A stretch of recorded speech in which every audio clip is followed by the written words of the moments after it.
My name is Avery. I'm a 62-year-old housewife. My husband, who I was married to for many years, passed away 2 years ago due to a sudden illness. Now, I live modestly managing the inheritance my husband left me. I have 2 sons. Both are already married. But when my eldest son Henry got married, he and his wife offered to live with me. I said, "I appreciate your concern for me, but I'm still fit and fine on my own. I don't want to be a burden to you newlyweds."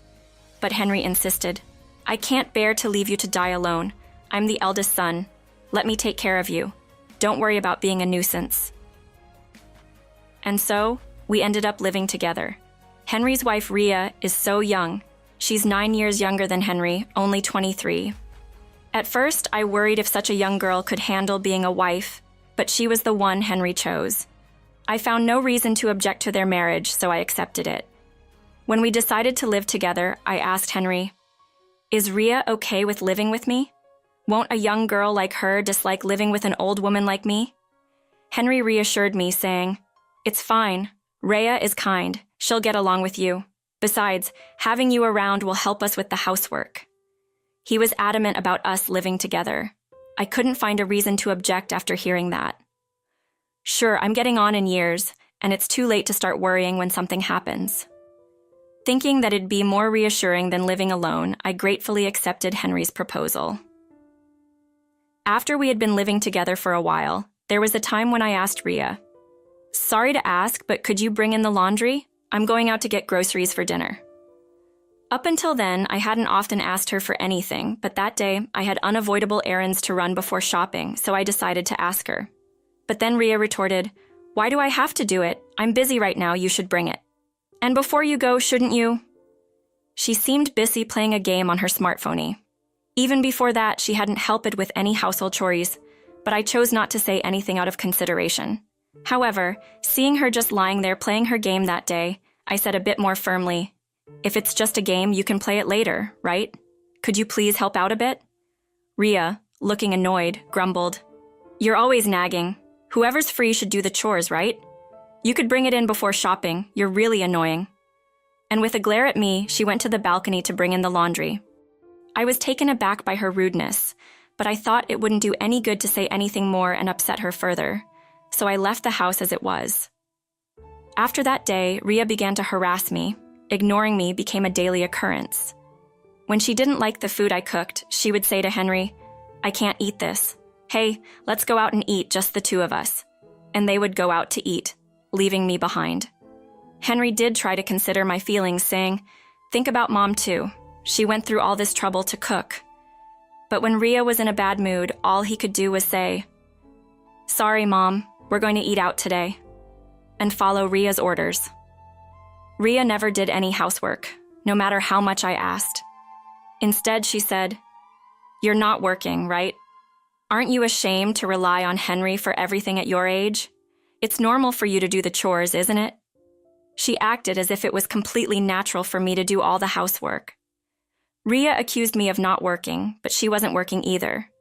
But she felt superior because she was supporting Henry, who was working. I hadn't told Rhea, but I wasn't unemployed. I had a little income for managing the apartment left to me by my husband. I also gave Henry living expenses, so I wasn't completely dependent on him. But Rhea seemed to think that because I wasn't working outside the home, I didn't have any income, so Henry was paying all the bills.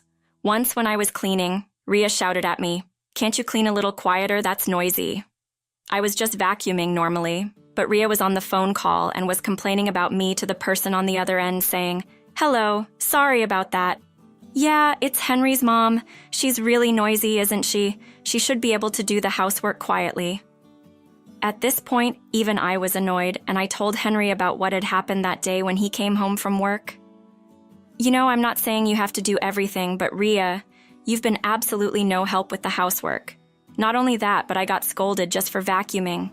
It's normal to share chores, and of course, I do my part. But I can't handle doing everything alone, especially when I get complaints." I told her. Henry replied, "I'm sorry, I really am.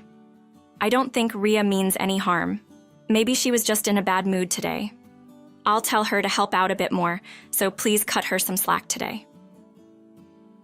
But he didn't really take the matter seriously. Even so, I hoped that Henry would talk to Rhea, and I decided to watch how things unfolded without saying anything. Half a year passed. Rhea's attitude hadn't changed at all, and she didn't even pretend to do housework. I was completely exhausted from doing all the chores for 3 people and being considerate of Rhea. At that time, my second son Lucas happened to say, "Mom, your birthday's coming up, right? Since your eldest son and his wife will probably celebrate it on the day, let us celebrate it for you today. Renly also has a present for you, so why don't we go out for dinner?" I was invited. Lucas and his wife live in an apartment about 30 minutes away from our house. We didn't get to see each other often, but Renly, Lucas's wife, was kind and gentle, and she cared for me a lot. I gladly accepted Lucas's invitation, saying, "I'd love to, of course I'll go." That night, after preparing dinner for Henry and Rhea, I went out to dinner with Lucas and his family. They had booked my favorite restaurant and gave me flowers and a bag as a birthday present. I hadn't had such a good time in a while, and I couldn't help but express my honest feelings, saying, "This is so healing. I haven't felt this happy in a long time." Hearing my words, Lucas asked, "Did something happen with Henry? When you say it's been a while since you've been happy, I get worried. Have you been going through a hard time lately?"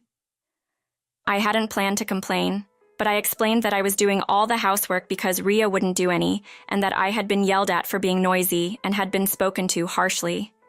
Lucas, after exchanging glances with Renly, said, "Mom, you don't have to live with them. If it's tough, you can live on the income from the stocks and apartment rents that Dad left behind, right? You're only living with them because Henry wanted to, right? But if you're being treated so badly by Rhea and Henry isn't helping you, you should just stop living with them. If it's hard for you to say it, I'll step in."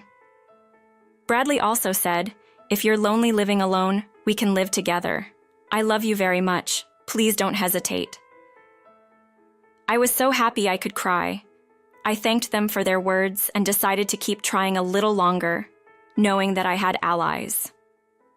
"Thank you, but I'll try a little harder. They're my precious family after all. I really want to get along with Rhea too," I said. When I came home that night, the dishes they had eaten from were still in the sink. With a sigh, I tried to clean up but thought, it's only natural for me to do this because I always do it. Let's leave it today and let the 2 of them tidy up tomorrow morning, so I left the dishes as they were and went to bed. The next morning, as I was preparing breakfast, Rhea got out. I said to her while cooking, "Good morning, Rhea. I'll prepare breakfast. Could you wash the dishes you used yesterday?" However, Rhea ignored my words and started fiddling with her smartphone as she sat down on the couch. Even I couldn't hold back my irritation at Rhea's attitude, so I raised my voice. "It's common courtesy to wash your own dishes." Then Rhea replied in her usual manner, "I've said it 1,000,000 times. Isn't that your job, mom-in-law? You know the saying, 'He who does not work, neither shall he eat.' You eat every day, so you have to do the housework."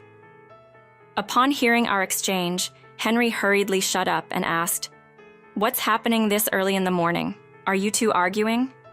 He looked at me with a puzzled face. I told Henry with a sigh, "I only asked Rhea to wash the dishes you guys ate with yesterday. I just said what's obvious." Hearing my reply, Henry said, "What the hell this early in the morning?" and tried to go watch his face, seemingly annoyed.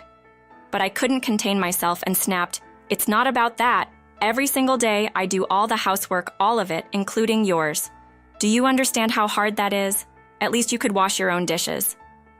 Hearing me, who rarely gets angry, shout like that, Henry hurriedly said, "Sorry, I'll wash them," and tried to start doing the dishes. But Rhea said, "Why? Why does Henry, who works outside, have to do that? You're relying on Henry, so it's your job, mom-in-law." She stopped Henry's hands, seemingly unsatisfied with him washing dishes. Then she said to me, "You're a poor god of poverty living on a pension, really a nuisance. Get out of this apartment." Rhea and Henry, I had reached my breaking point. "Why do I have to leave my own house? The name on this house is mine, isn't it?" I told Rhea. And to Henry, I confessed my true feelings. Rhea seems to be misunderstanding something, but you understand, don't you, Henry? The ones who need to leave are you two. I can't stand living together anymore. I've reached my limit. Raya, unable to hide her surprise, asked, "What do you mean? How can a jobless mother-in-law rent a house? Aren't you relying on Henry?" I explained to her, "I am the landlord of this apartment. I am not renting. This apartment itself is mine." Sure, I wasn't working outside, but Henry's father left me stocks, apartments, and land when he passed away. I manage those stocks, apartments, and land, and earn enough income to live on my own. I've never relied on Henry financially. Even after we started living together, I pay for most of the utilities and food costs. Raya was speechless, then turned to Henry and said, "So, we've been living without spending much money." Henry just nodded silently in response to her words. I added, "Henry might have wanted to show off to you, Raya, but there's no way he could take care of all aspects of my life and take you out to eat, go shopping, and so on. Henry himself isn't earning that much yet." At that point, Raya seemed to realize the gravity of the situation. She changed her attitude, her face pale, and said, "I'm sorry, mother-in-law. I didn't know anything, and I've been saying rude things. Please forgive me." If our living together ends, Raya won't be able to live the way she has been. She realized this and kept repeating, "I'm sorry," in a flustered manner. Understanding the situation, they repeatedly apologized in a flustered manner. I told them, "I'm not saying I won't forgive you. We're family after all, but living together is out of the question. We need to resolve this. You two should rent a house and live there by yourselves." Henry reacted to my words with desperation. "I'd worry if something happened to you, Mom. From now on, Raya and I will help with housework. I just don't want to leave you alone." However, I reassured him, "I'll be fine. If you're that worried, I'll live with Lucas and his family. They offered to live with me when we went out for dinner recently, if I was anxious about living alone." I initially told them I'd try a little longer living with you two, but now I realize it's impossible. It may be a bother to Lucas, but I'm going to stay close to them. Henry seemed to understand my firm stance, responding with a mere, "I understand," and said nothing more. Raya, on the other hand, spat out, "So you're abandoning us, despite the fact that we've been taking care of you?" Her tone suggested I was at fault. I realized there was no point in arguing with her and didn't say anything more. Within a month from that day, Henry and Raya found a place and moved out. Due to the cost of rent, it seemed they could only afford a fairly old and small apartment. Raya, who had never worked before, he'd apparently started a part-time job to support their living. Henry informed me that Raya was constantly complaining about juggling housework and her job. Their life seemed to be filled with non-stop arguments, and Henry seemed completely worn out. Henry kept contacting me saying, "If only you'd forgive us, we'd like to live together again." But I had no intention of going through that again. After Henry and the others left, I moved in with Lucas and his family. After some time, even though I told them there was no need to push themselves, Lucas said, "It actually helps us a lot to live with you, Mom. Rentley wants to live with you too. She wants to learn how to cook like you do." And so, we decided to live together. Since we started living together, they have told me, "It's okay to say if there's something you don't like. Okay, we'll do what we can when it comes to housework, making sure we don't inconvenience each other. I spend my days cooking, with Rentley enjoying my hobbies, just having a fulfilling time. Right now, I am very happy. From now on, I want to live in a way that doesn't destroy this happiness."